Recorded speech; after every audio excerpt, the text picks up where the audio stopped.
Miss Helen. There you go. All yours. Thank you. Wonderful. Just checking you can hear me okay? Yeah, all good. Thank you. Happy to be here with you all again. Happy New Year. If I haven't seen you this year so far. And yeah, I'll be traveling a little bit the next few months, so it's super, super special to be here tonight. Well, tonight here in the UK, in a sanctuary. It's always such a great joy to be here.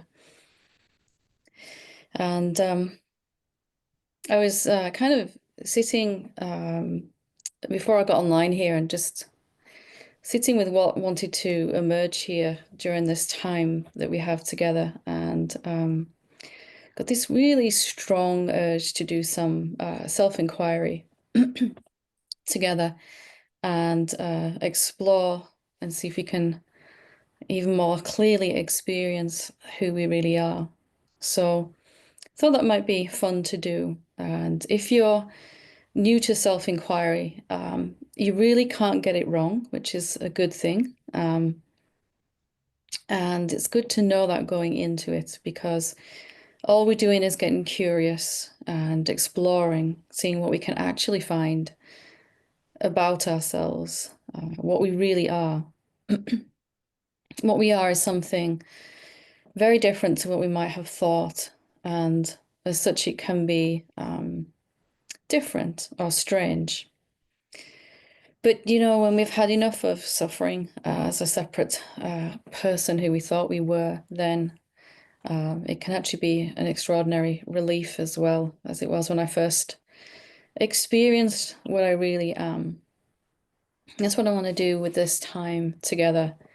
Just going deeper into what we really are, and an experience of that, actually experiencing it ourselves rather than reading about it or perhaps thinking about it, is going to allow us to really begin to shift the whole frequency of the mind and body and our life, actually. So clear seeing of who we are, that we're formless and pure consciousness, pure awareness, looking like a human being, is going to give us much more capacity each and every time we see it to begin to pull away from these old familiar thoughts that, until we've seen who we are, have this immense pulling power, so that we can begin to get some distance from those. So in those moments where some emotion arises or some contraction happens in the body, what we really want to be able to do is to just be able to look at those thoughts and say, well, that's really not true for me. I don't have to take in this idea and suffer. And we only really have that choice consciously to just look at the thoughts, beliefs. If we're starting to see who we are, we always have that choice, but it's not always a conscious choice. And we're sure that we are a separate someone, a person, just a human being living a life that was born and live for however long, and then will leave, bodies will die. Then we don't really have access to that choice. As we start to explore who we are in actuality, we begin to see there's a great power in there, a real conviction, and the certainty begins to come forward that no thought that we could ever believe is true. And that comes from something that's perhaps not clear at the moment, but it comes to the foreground. And it is available more and more, the more we see who we are.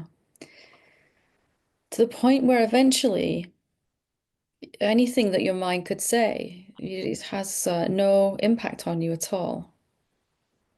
And it's not that we're pushing away the thoughts or the beliefs. It's just obviously not relevant to who you really are. all of the things that our mind talk about generally are about trying to get somewhere, trying to achieve something. Usually by this point, the major thing we're trying to do is to achieve awakening, or to stabilize in that awakening, to deepen in that awakening.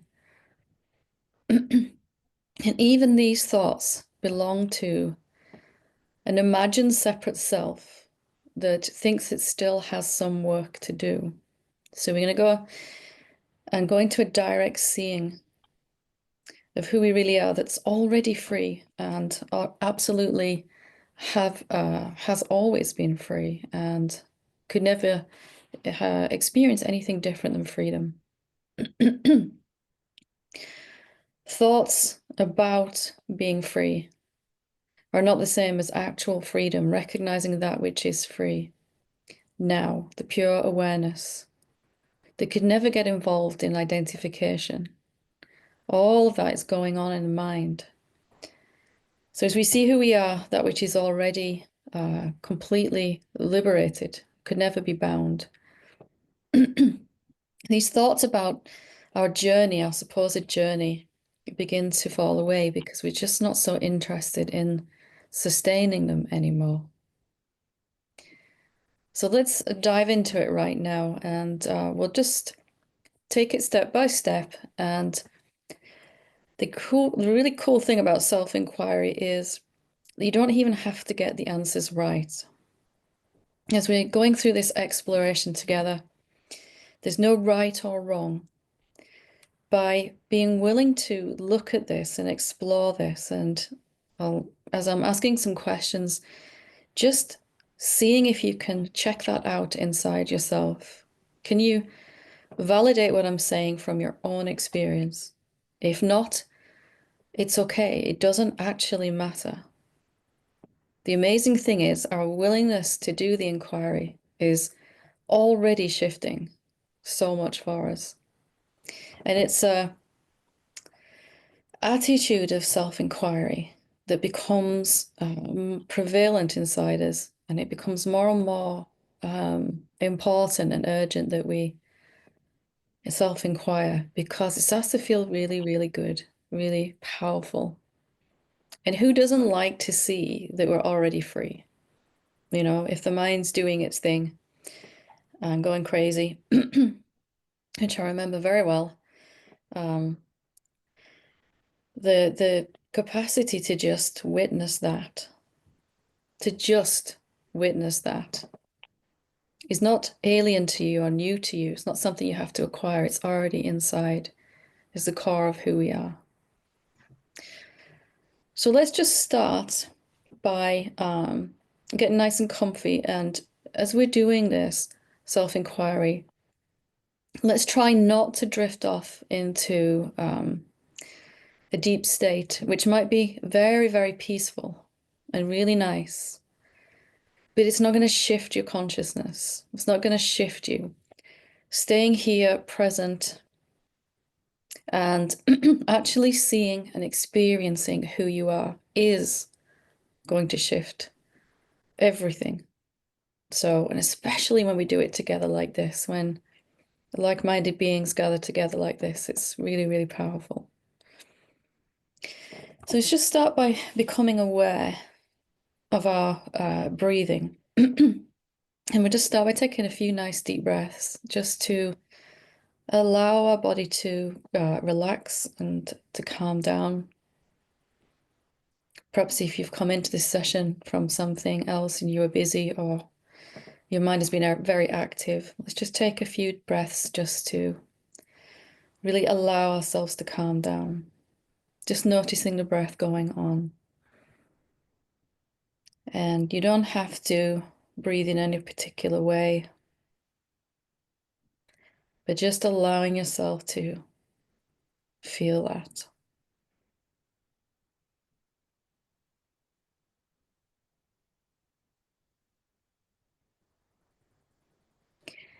And as you're noticing the breathing, you are noticing the breath moving. Wherever you are, We're just going to ask this question. What is it that's aware of the breath? What's aware of the breath? And when we ask a question like this, you're going to get many answers. And the first thing that might happen is that the mind might give us some answers. It might say awareness is aware of breath, or it might say, I don't know, or I'm confused, or I can't find this out. So even if your mind answers this question, what's aware of the breath? Let those mind answers happen. We'll just come back to this question. Not pushing against the thoughts, the mind answers, just letting them happen. Just coming back to this question with a willingness and a curiosity. What's aware of the breath? What else can I experience about myself? Something that I've called I or me is watching the breath. What is that?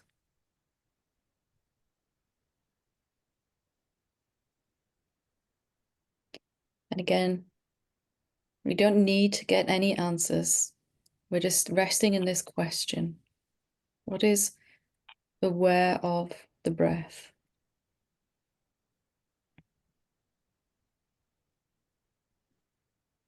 Bringing attention to that which is seeing the breath, which knows it's happening.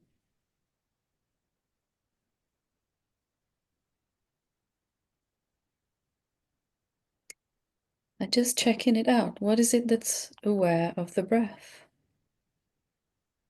Perhaps we've never really explored this before.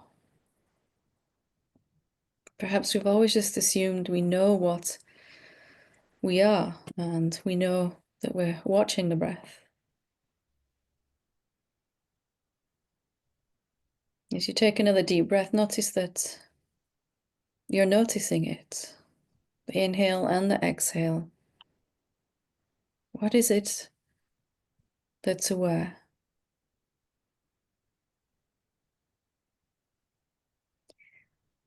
Again, self-inquiry, we don't need to have concrete answers. We're just diving into the inquiry, the searching, the seeing, the asking, the exploring.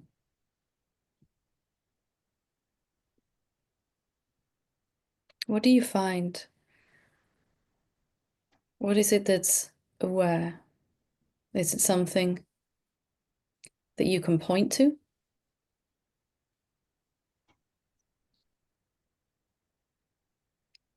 Is it something that you can hold or see with your eyes? Are you something tangible?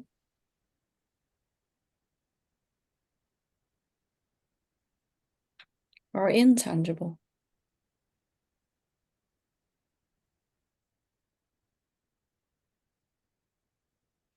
Just checking again to see, what is it that's aware? What is it that's seeing through your eyes right now?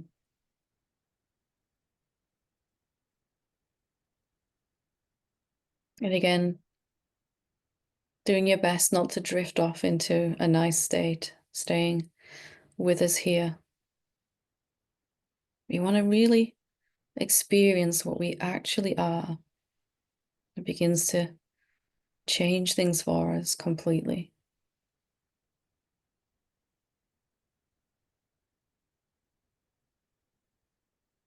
Are you something tangible or intangible?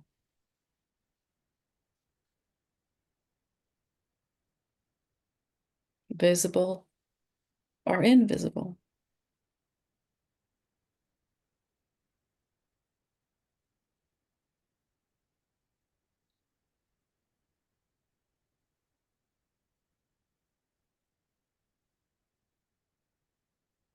Are you inside the body outside the body, both.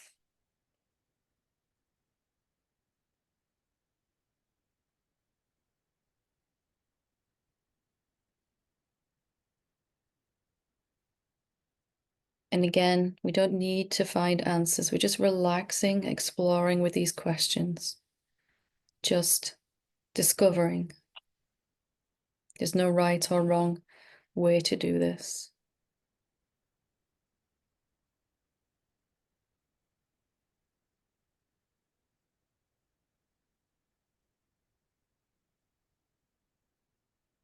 Are you something that can be affected by thoughts? Can thoughts affect you here as this, whatever you are?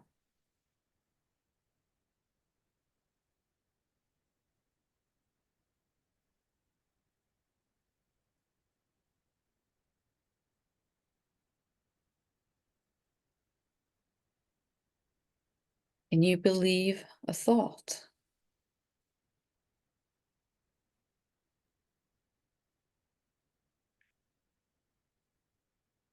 When a thought appears in the mind, you immediately see it. You're seeing. But can you believe a thought as this real being?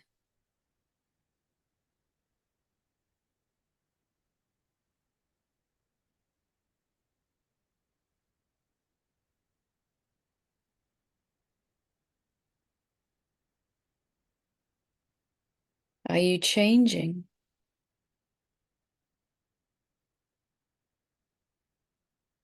Again, just noticing what's aware of these words, of the breathing, of the heartbeat. Something is seeing that is you. Are you on a journey?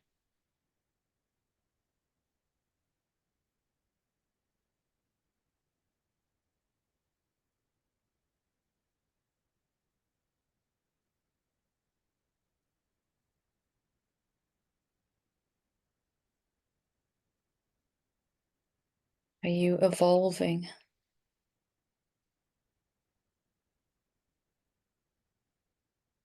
This that you are, this seeing that you are, this noticing.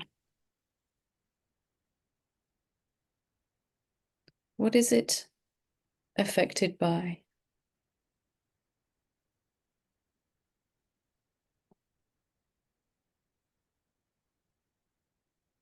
Are you affected by anything that you see? Thoughts, emotions, sensations in the body?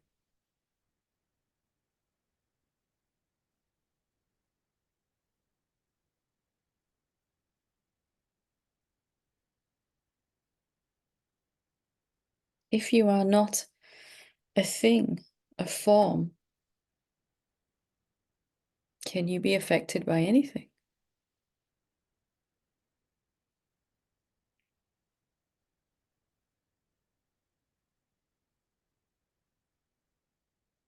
Again, not trying hard with this, just relaxing into it, just listening to the questions, checking them out. It really doesn't matter about getting the right results. Maybe we're just exploring together who you really are.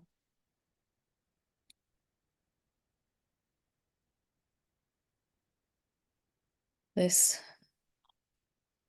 real you. Is it trying to get rid of anything?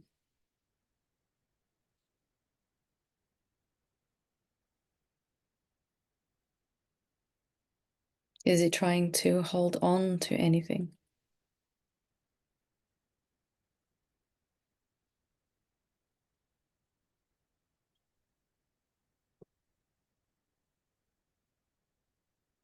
If at any point you lose the experience of who you really are and you start to think about it again, Just coming back to what is aware of the breath, using the breath as your anchor point. What is it that's seeing the breath? It'll take you back into an experience of your real self.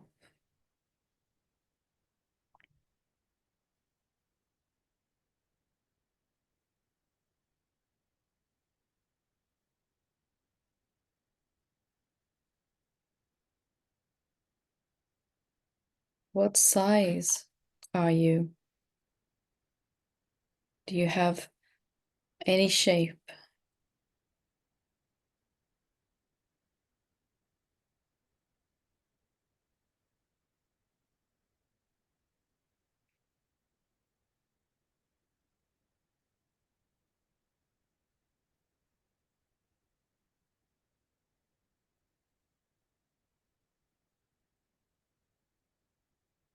Do you have to even get rid of the separate sense of self as this real you?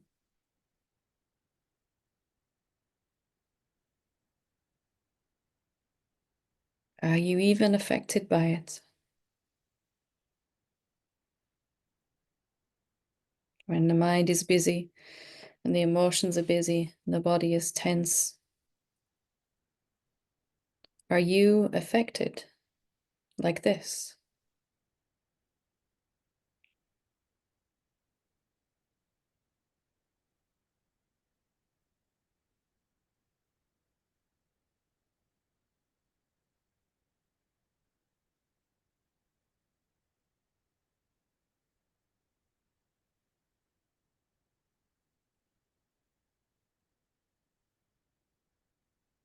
Just taking some time to experience whatever name you would call this that you are, this that's aware of your body, of your breath, your heartbeat.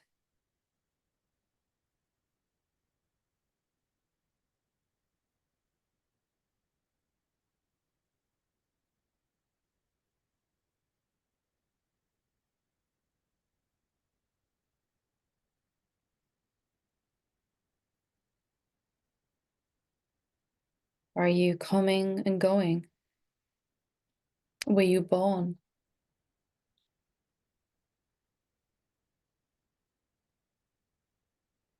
If you're not a person, not an object, not a form, can you die?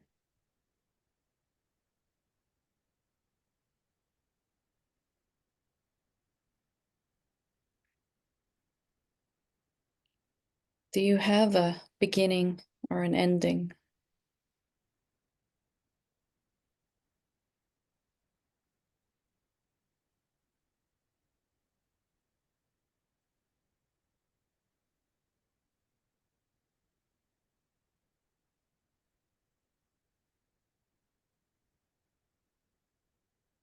Does time and change happen to you?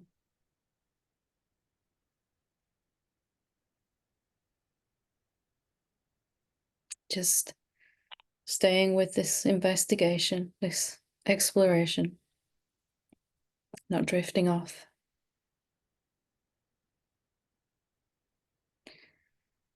Noticing that whatever your mind says in response to these questions that I'm asking, you see it. Whatever the mind says.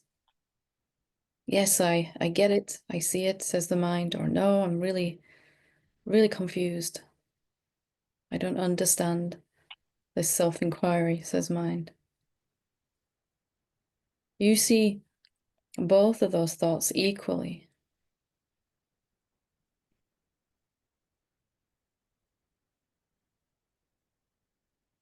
You are not a thing. You are no thingness itself.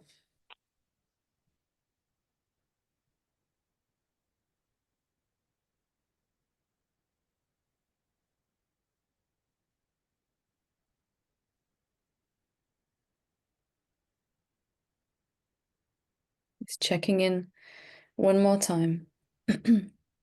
What is it that sees what your eyes are seeing?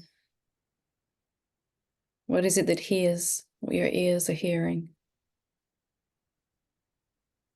What is it that knows the meaning of these words?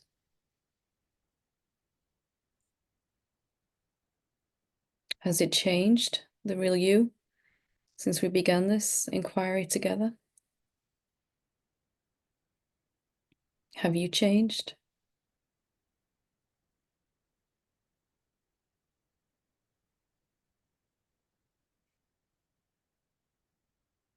Some time has passed, and yet, not for you. You are not affected by time.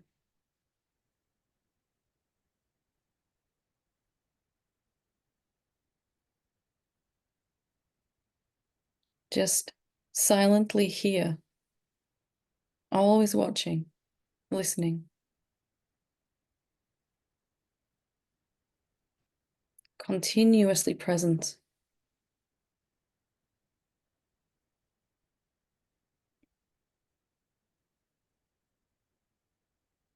And aware.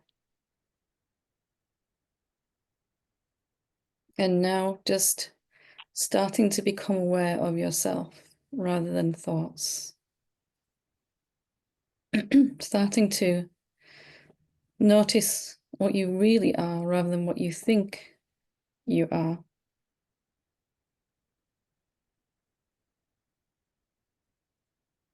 And just like this, we explore together and see clearer and a little deeper who we already are, that which is not affected by anything, that cannot believe a thought, cannot let go of anything, and doesn't need to. That which can't resist anything. It perceives and sees resistance.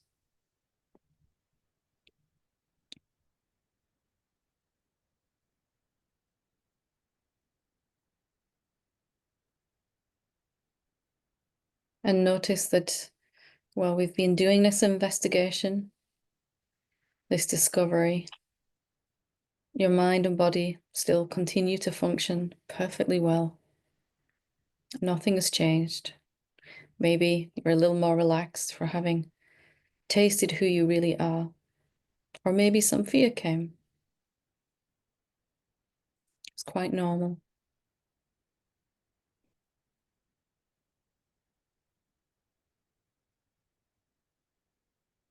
Exploring that which is a mystery, which can never be defined, and yet is eternal and always free.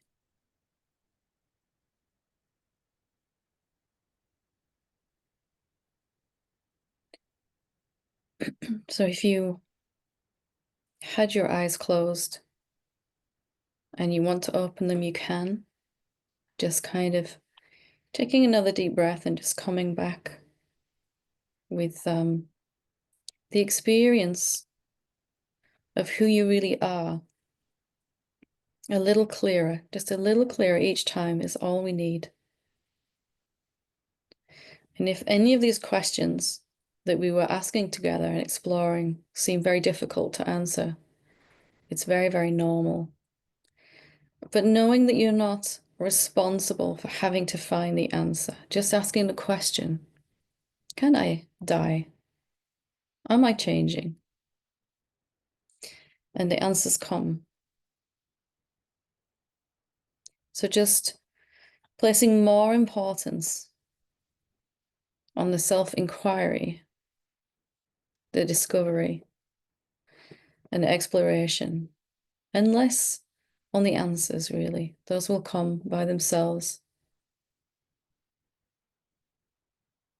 Just the desire to see who you really are and not struggling hard is going to allow you to move much more deeply into that seeing. So I hope you had a little taste of something about you that perhaps you haven't fully explored before, or even if you have, you might not have taken so much time just to explore like this.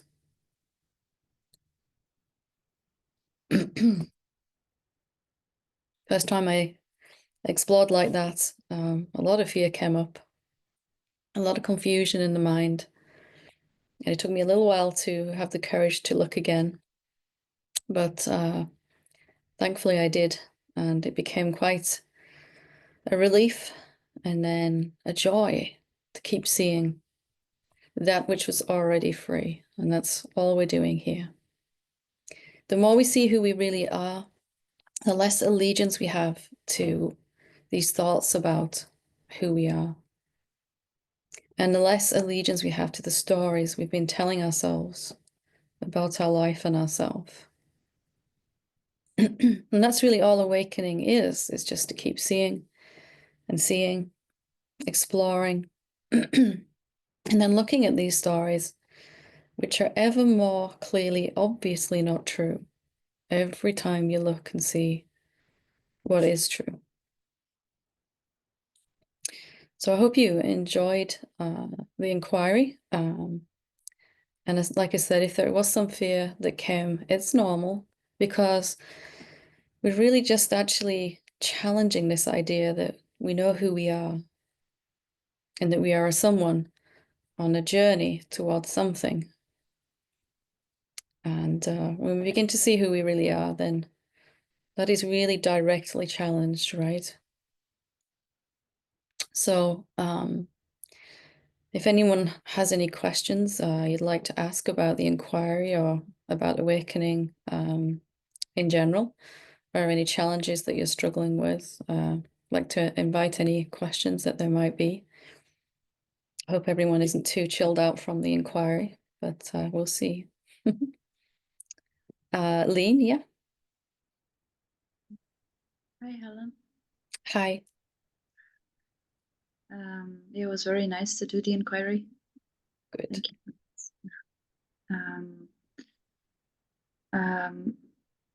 Yeah, there's like the kind of like boundlessness, like weightlessness, something like floating,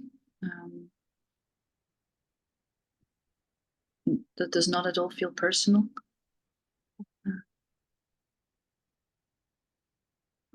I wonder if I have a question. Sorry. Yeah. But I did have a question.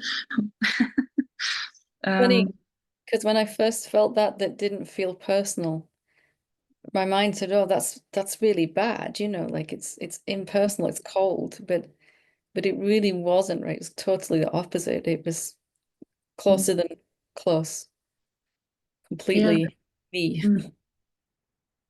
It does not feel bad. It feels extremely like, I don't know, just relaxing and good.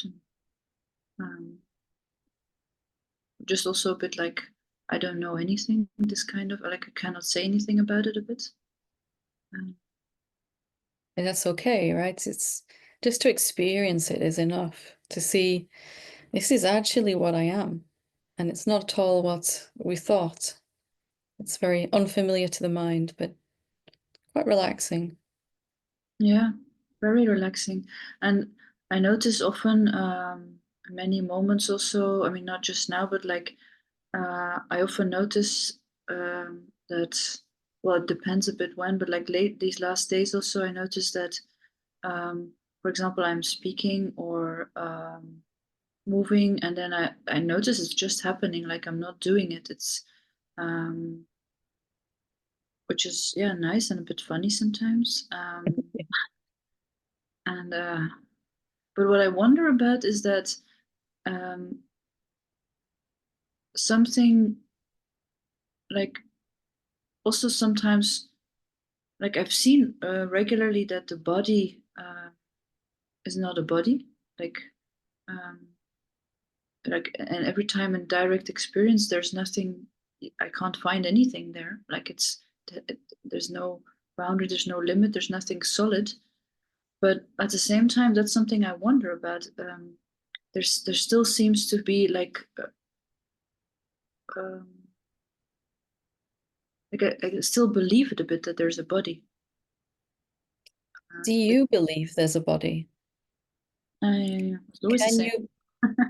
can you believe anything? It's always the mind.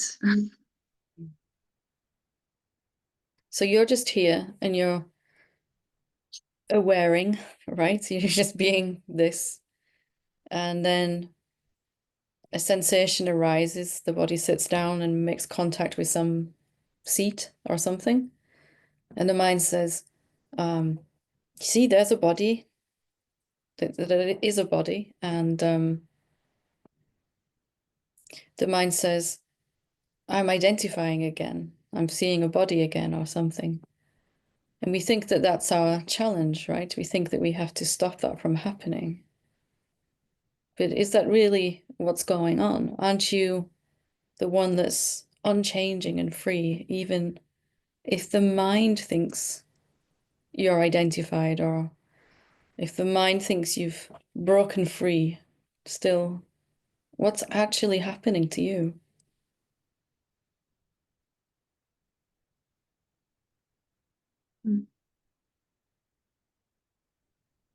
Like when I sit, like what you say, when I sit on a surface, something like that, then it often doesn't feel so much like a body. Well, sometimes, but often it doesn't. But it's more like there's a kind of fear coming up, or that I could be attacked, or that I could be hurt physically. Mm-hmm. That's like seems to have to do with the body. That still often seems real. But is that because there's just like what you said recently? Also, it's just fear. Like it's not about the body, maybe, or about something specific, but just fear. Is that then what? It's also, for me, it was also some residual sense in the mind that if I'm not a person, if I'm formless awareness and the body's just here doing its thing spontaneously, that I can't defend or protect the body if I need to, you know, some sense like that the body won't be safe. And when I really looked at that, it became clearer that, but if I've always been this, nothing's actually changing. I'm just seeing clearer that I've never been the one actually protecting the body, not in the way that I thought I was. And actually, our recognition of who we really are is protecting the body. It actually envelops the body and makes the body much higher frequency over time, much more peaceful. And therefore, anything that's a lower frequency that might want to cause us harm is going to have a really hard time getting near the body. Whether that's a lower frequency thought or an emotion or a person, another body that's let's say doesn't have the best of intentions for us. It actually became clear that this is the best protection to see who I really am, the safest. And also the body can just move spontaneously and it's not completely constantly clouded by believing thoughts and all these heavy frequencies that it's having to experience these emotions. It's just free to react and respond appropriately and spontaneously. Yeah. Just feeling into that maybe and seeing what the fear is about and see where it leads you. And thank you. Thank you. Richard? Hi. Hi.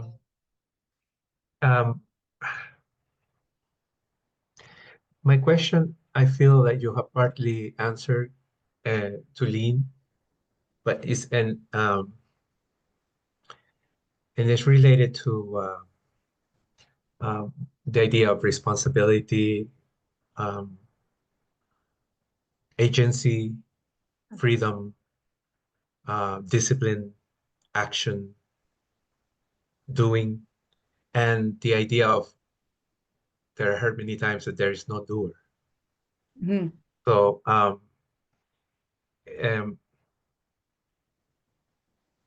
for me, it's like obviously there's a doing happening. I mean, I'm a violinist by profession, and since I was 9 years old, it's been drilled in me to be disciplined, to practice sometimes 8 hours a day, to be able to have certain skills and discipline myself, and uh, and so this idea of always doing something and doing making efforts to be really exact with things, and then the idea comes that there's no doer, and then I get I don't who's doing it, what is doing it, what is reacting, what is responding.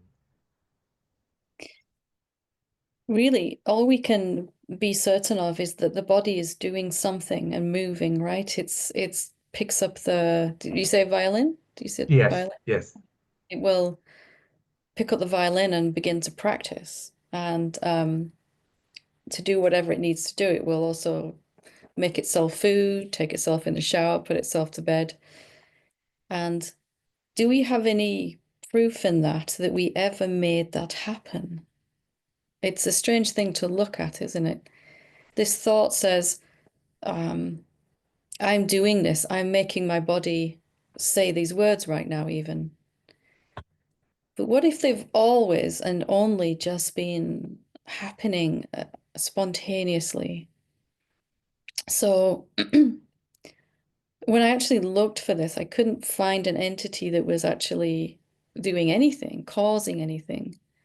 But paradoxically, then, in seeing that I'm not doing anything, it became clear that the awareness is, we could say, the real self is, at least through the mind wanting to see itself clearer, wanting to experience, wanting to explore. And it will do that through the body as well. It will be increasingly wanting to experience itself and eventually wanting to know who it really is. And all of that is unfolding by itself. Like even the decision to raise your hand here tonight, there might have been a thought that said, I want to ask a question. But can we actually prove that we made our hand hit the raise hand button on Zoom? Can we actually prove that? And it took me quite a few times, a lot of times of seeing, I can't actually find anyone that's doing that, and yet it seems to get done. Then maybe as the awareness, the desires that are arising are just spontaneously fulfilled. They just arise, belonging to nobody in particular, and then they manifest. So if I have this intention in the mind, I'd like to have a really nice conversation with you, this just unfolds by itself. Same with playing the violin, or I very badly played the guitar a while ago. But even this, the stronger the desire is, the more disciplined the body seems to be, right? The more good habits it focuses on and builds regular practice and things like that. But it's still just coming from the intensity of this desire and not an actual person making it happen.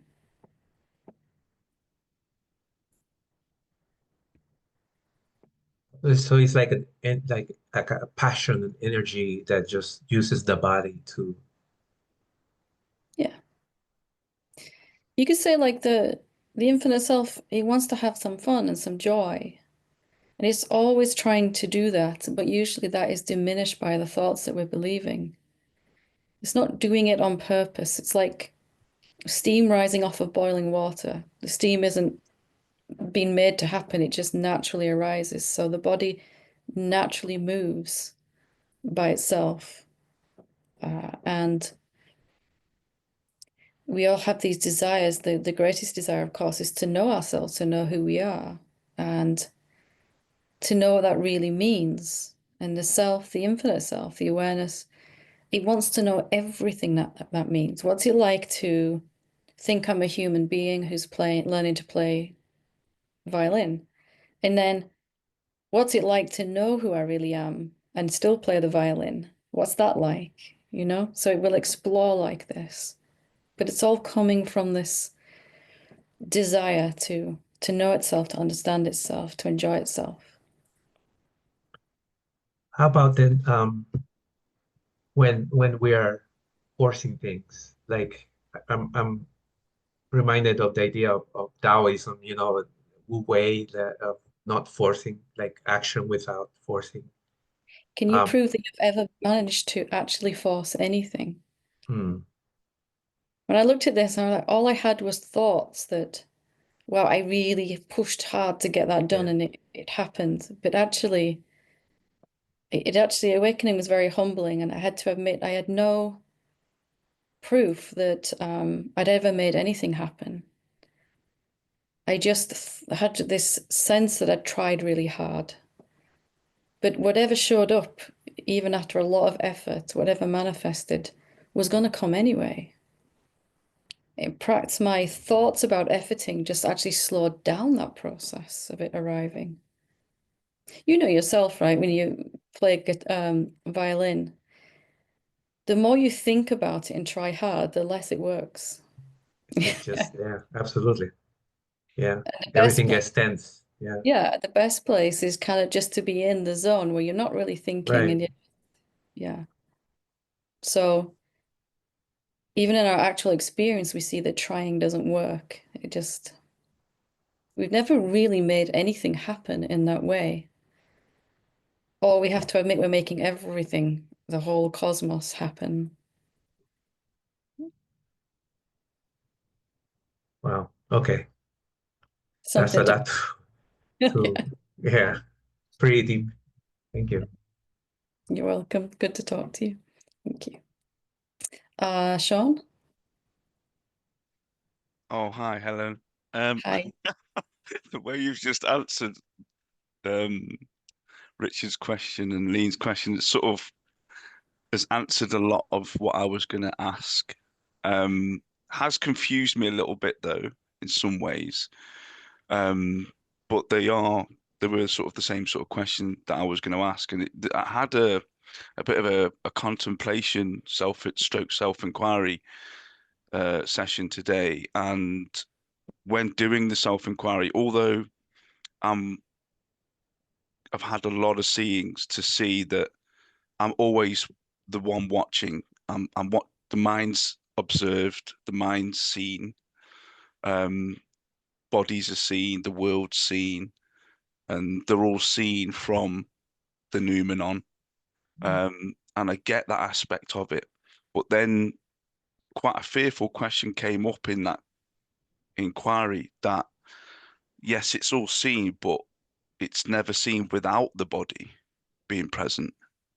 So how could all these things be done without the body being present? Like the body has to be present whilst doing the self-inquiry. The body has to be present whilst doing contemplation. At no stage is the body not present when we're recognizing the noumenon. So When you how does that? recognize the noumenon, let's look together now and experience what you really are. Awareness, noumenon. If anyone is new to this word noumenon, it just means that which is not a phenomenon, that in which phenomena appear. So let's check it out now and see, do you need your body to recognize who you are? Awareness, noumenon, whatever you want to call it. Are you using your body to recognize it? You know that awareness is here. But how do you know it's here? How are you seeing awareness? I feel like the awareness is present, and whether my eyes are open or closed, there's something that knows that the body is still here, even though eyes are closed, and Let's even bring when it the back. body's here as How well. how do you know awareness is here? Are you using your senses? Can you see awareness with your eyes or hear it with your ears?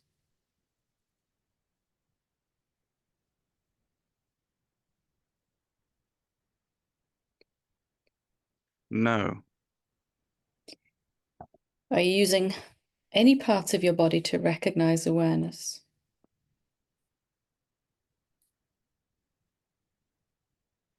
No, but it seems like the body's still here as I'm noticing that as well. Like That's okay. We it's just like we just I need can't to be notice that without the body being here, whether I'm feeling the body sensually or seeing it sensually. I still feel like, yes, I can see that the body's witnessed inside of the seeing, and the witnessing must be outside of the body in some way. Can you find where But the witnessing stops and the body starts? Can you actually find a boundary where the body starts and the witnessing ends? Take your time with this.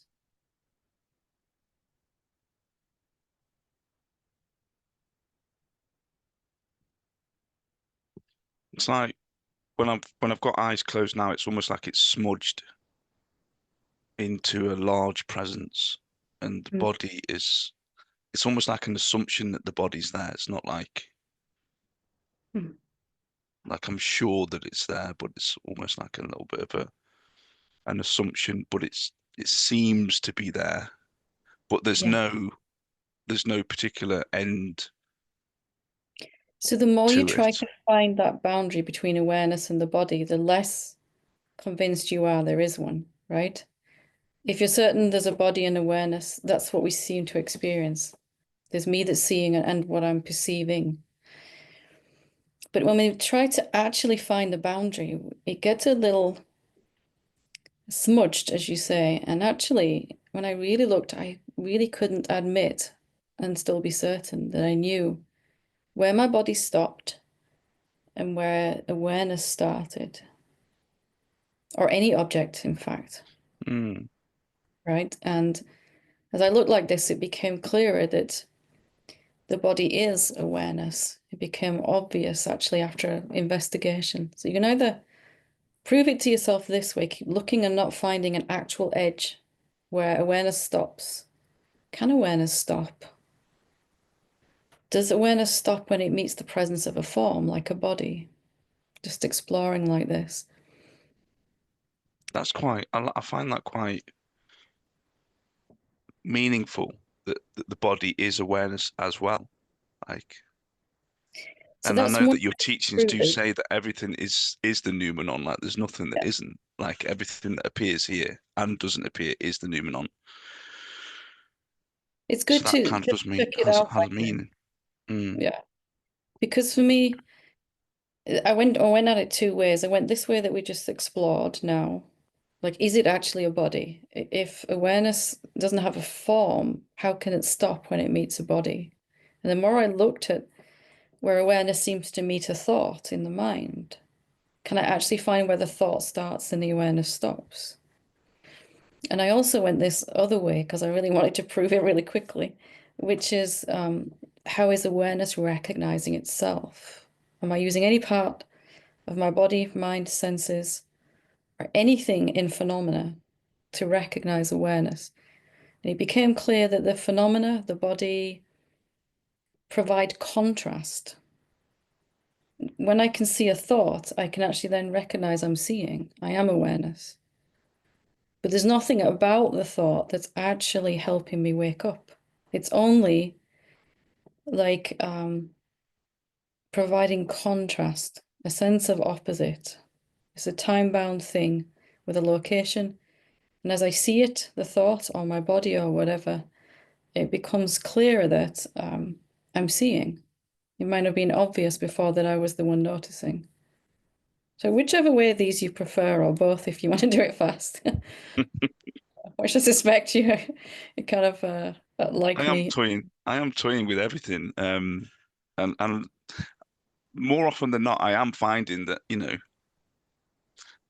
that, you know, I am the seeing aspect, everything's seen inside of the seeing, and everything is appearing From the as seeing, the noumenon, from the seeing, If we just experience awareness now, is there anything to see?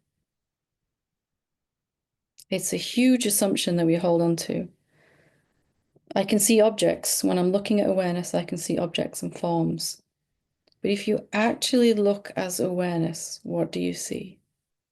What does awareness see? It's not a question you have to answer right now, but just to take that inside. Can I actually see forms as awareness? Quick answer now, which I may change, but the quick answer now is that what's being seen is seen inside of a presence. There's some sort of presence here that allows the seeing to exist. Can awareness be stopped or divided into pieces?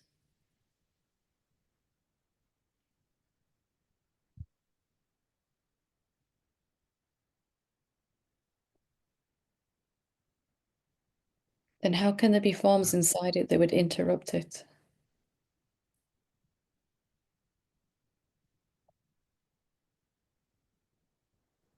And that's the illusion, isn't it, really? Is that, yeah. And for the longest time, even when we recognize ourselves to be awareness, we still think we're perceiving forms until we really, because it's such a popular myth. I'm the awareness and I'm looking at a thought. But if there was a thought that actually existed, or any object, awareness by very definition would be finite and limited and not infinite. Awareness would have to be limited, divisible into parts, able to be absent where a form is. If a thought shows up, awareness isn't where the thought is, says the mind. When you start to really investigate like this, it all falls down very quickly. But until we're willing to question this idea that I can perceive forms as awareness, if I'm perceiving something separate to me, then I'm still a separate being. I'm still acting like one. For me, this just blew everything. I couldn't believe anything then about anything from there. You get a sense of it. 100%, yeah. Just have a play with it and explore. Thank you. Thank Wonderful. you so much. So we've got 2 minutes left. Sorry, Grace, can we really quickly?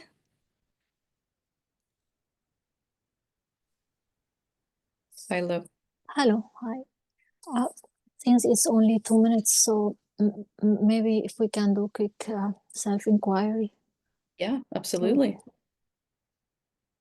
What do you find when you look for yourself? What is it that's aware?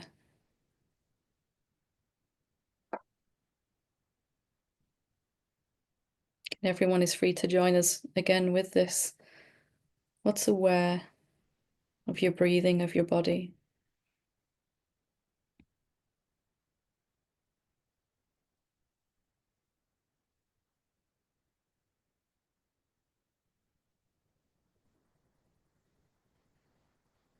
Yeah, I find it hard to find an answer for this, or even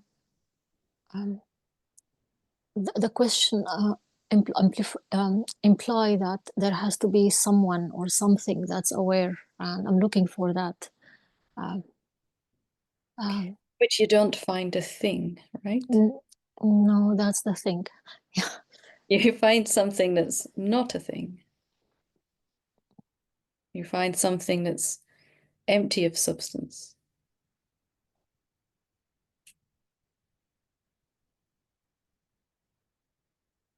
Yeah.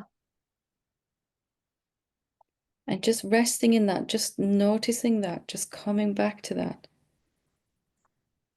Every time I look, this is what I find. This I is not at all what we thought it was. It is actually something very different, right? And just letting the awareness recognize itself like this. Wow, I'm not actually a thing.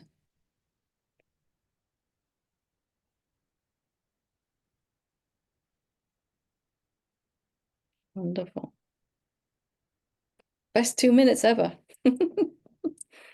It's the best way to spend 2 minutes ever. Wonderful. Thank you so much, Thank Grace. Thank you. Wow. Powerful session. Thank you so much. I'll hand it back to you, Shauna. Thank you. Thank you.